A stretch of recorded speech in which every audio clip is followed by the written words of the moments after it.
Direktur Eksekutif Institute for Democracy and Strategic Affairs, Indo-Strategi, Ahmad Khoirul Umam menilai, Koalisi Indonesia Bersatu, KIP, akan bubar karena perbedaan sikap Partai Persatuan Pembangunan, PPP, dan Partai Golkar. PPP telah memutuskan ikut mengusung Gubernur Jawa Tengah Ganjar Pranowo sebagai calon presiden, capres. Sementara itu, Golkar memberikan isyarat menjajaki kerjasama dengan Partai Gerindra.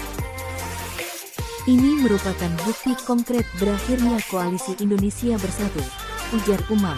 Ia menganggap terpecahnya sikap dua partai politik, parpol, anggota KIP menunjukkan bahwa koalisi harus dibangun dengan semangat persamaan yang kuat jika ingin bertahan.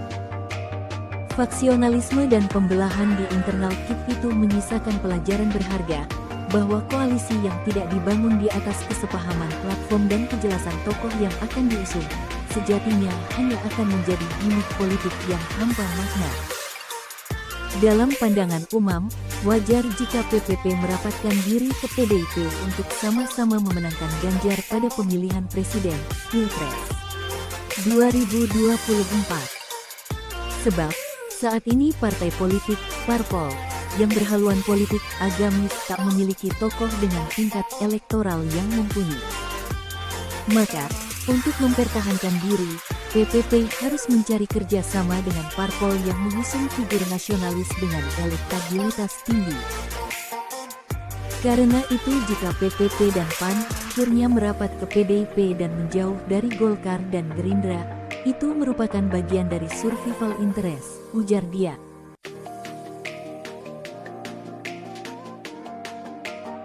Partai koalisi KIP akan bubar dengan sendirinya. Agung menilai, bubarnya KIP bisa terjadi apabila Ketua Umum Golkar Airlangga Hartarto tidak diusung menjadi capres maupun cawapres oleh KIP. Pertama, KIP bubar dengan sendirinya ketika Airlangga tak diusung sebagai capres atau cawapres. Menimbang PPP dan PAN sudah mengusung Ganjar sebagai capres, ujar Agung saat dimintai konfirmasi. Agung menyampaikan, Golkar kini hanya bisa mempertahankan KIP dengan memperjuangkan Airlangga sebagai cawapres. Sebab, jika Airlangga gagal maju lagi di Pilpres 2024, posisinya sebagai Ketua Umum Partai Golkar terancam.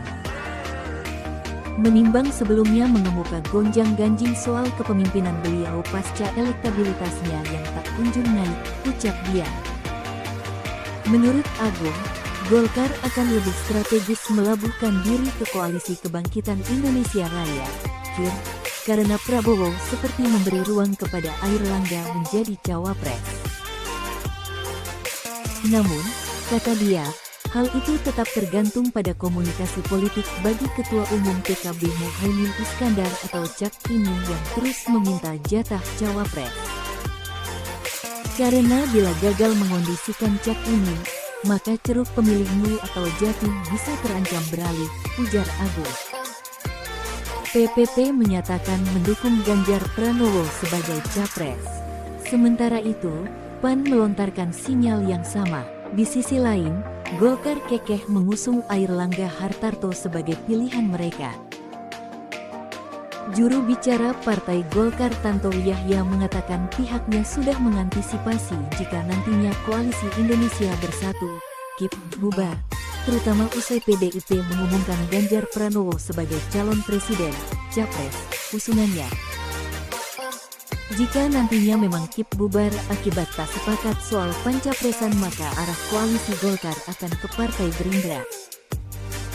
Tantowi mencontohkan, pertemuan Ketua Umum Partai Gerindra Prabowo Subianto dengan dua petinggi Golkar, Airlangga dan Abu Rizal Bakri, pada Minggu, tanggal 23 April tahun 2023, menggambar kedekatan kedua partai. Golkar sendiri akan kemana? Saya rasa pertemuan Airlangga Hartarto dan Abu Rizal Bakri dengan Prabowo beberapa hari lalu bisa dijadikan indikasi arah politik ke depan. Partai Golkar dan Gerindra adalah saudara kandung yang mempunyai platform perjuangan yang sama, Indonesia Raya yang berkarya, ungkapnya. Thanks you guys, jangan lupa subscribe dan like channel Akal Serabut.